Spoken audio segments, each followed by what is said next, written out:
Socio is proud to present Mr. Fabiano Ximenes.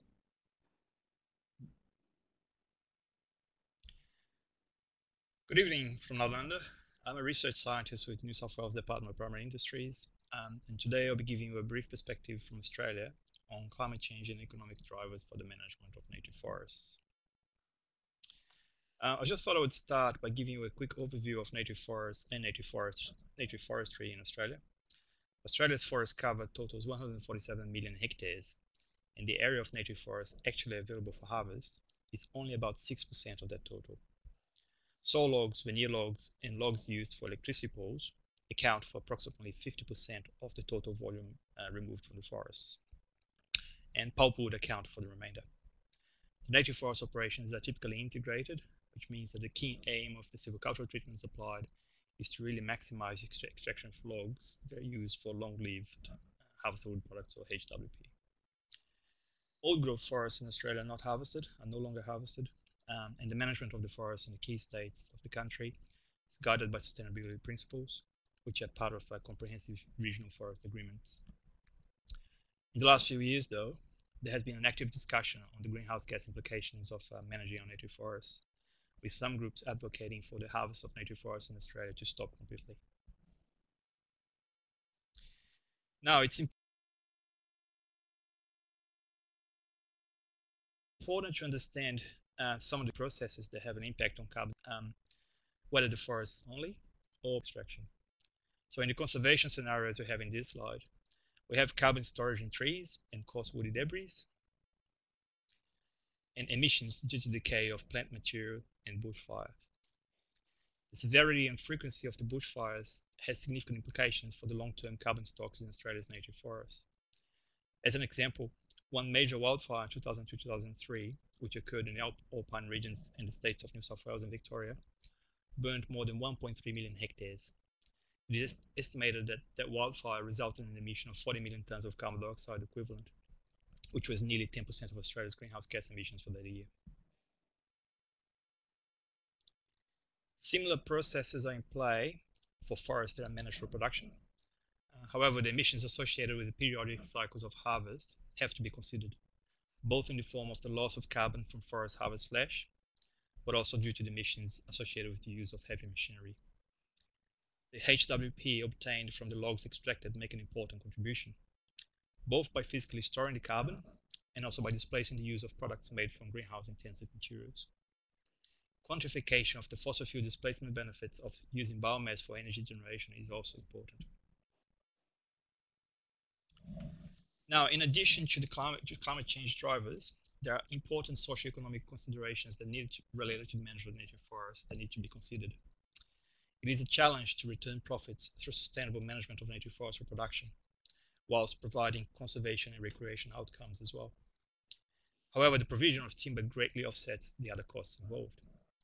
For example, in New South Wales, the net costs of managing native forest production is approximately 10 Australian dollars a hectare, whilst the net cost of managing national parks can be in the order of 6 to 7 times greater. Whilst in some specific cases tourism may be a significant source of revenue for national parks, the reality is that generally the levels of income generated are nowhere near that generated by timber production. Timber industry is a major driver for regional employment in Australia. Another consideration is that it is not possible to replace the majority of long-lived products from native forests with plantation resource. Most of the possible replacement, in fact, has already occurred over the years in Australia where possible. The demand for native hardwood products such as flooring, decking, or furniture remains strong, as they have unique characteristics and have intense beauty and warmth. In this slide, I'll just briefly describe some results from the work we did on the greenhouse gas implications of managing native forests in New South Wales for production. In this chart, we present the results from simulations of carbon dynamics, starting at a random point in the life of the forest. In the y-axis, we have tons of carbon a hectare. The black line shows the forest carbon levels in forests in New South Wales North Coast, if managed for conservation only, modelled over a period of 200 years. If the forest is not harvested, an equilibrium is eventually reached with the potential to reach carbon carrying capacity.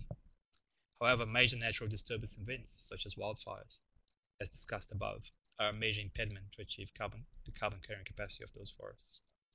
For the purposes of this modeling, though, the impact of wildfires is not considered. The shaded area at the bottom of the graph shows the forest carbon stocks in forests managed for production. It is not surprising that landscape carbon stocks in the conservation scenario are higher throughout the modeling period, as no harvest occurs in the conservation scenario, and as mentioned above, the impact of wildfires has not been considered. The next three shaded areas show the impact of including long-term carbon storage in HWPs through a cradle-to-grave approach, biomass for bioenergy generation, assuming the use of 30% of harvest residues for bioenergy generation, and net product substitution. Apart from a short period of time in the beginning of the modeling period, the graph clearly shows that in New South Wales, forests managed for production result in better greenhouse gas outcomes than managed for conservation only. Similar conclusions have been reached for forests in the south coast of New South Wales and also in recent studies in the US and Europe. So the nature of sustainable management of native production forestry is actually conducive to favorable carbon outcomes. The aim is to maximize wood production and minimize disturbance. The economic value of the resource in itself is the key incentive for maintenance of the carbon stocks in the forests to ensure continued supply of wood into the foreseeable future. I'd just like to finish this brief talk with three key messages. The first one is that from both a socioeconomic and greenhouse gas perspectives, it makes sense to continue sustainable management of native forest wood production. Possible exceptions include forests where the initial carbon stocks are very high, such as carbon-rich old-growth stands, or indeed areas which provide habitat for rare or endangered species. And finally, in order to further increase the contribution of our native forests that are sustainably managed for production, we need to maximize the physical permanence of carbon in long-lived HWPs and optimize the bioenergy generation for lower value co-products. Thank you very much for your attention.